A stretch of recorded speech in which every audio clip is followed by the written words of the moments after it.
Kabayatan na. Oras tayo na alas 6:23. Hindi man itibiyang iti Shekinah Home Navfek 5K Fun Run. Balaygi para kanagiti ubing ti Shekinah Homes.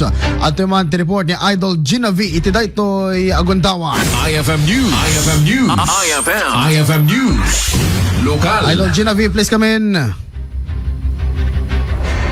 Nasapa nagriing digiti umili iti Ilocos Norte iti December 20 tapno makipagpartisipar iti Navfek 5K Fun Run for a Cause. May saan na indaklan nga aktibidad anaangay iti Marcos Stadium tapno makatulong kadigiti foster children ti Shekinah Home. Nangrugi ti fun run nga adda iti partisipasyon digiti runners iti nadumadung mga edad. Nagtaod iti tunggal pamilya ken grupo nga addaan iti maymay sa apanggep agtaray saan laeng para iti salunat no diket di para iti namnama ken masakbayan dagiti ubing nga agkasapulan iti tulong.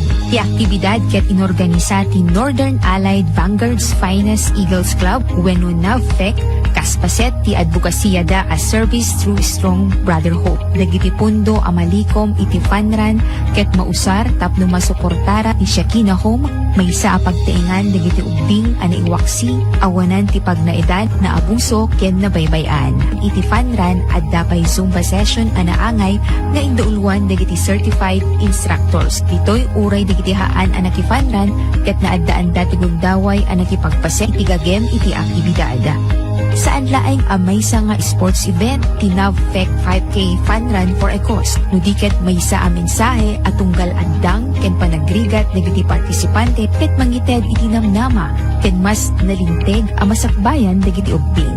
Ti Navfek 5K Fun Run for a Cause ket in partnership iti 99.5 IFM Lawag official media partner iti nasao nga aktibidad. Iti panaglepas ti fun run narikna ti nabara a suporta ti komunidad. Pakakitaan ano agkay-kaysa dagiti umili adda pudno a panagbalbaliw ken panakaited ti ayat ken serbisyo. Para iti IFM News, Idol Gina V, Tatak RMN.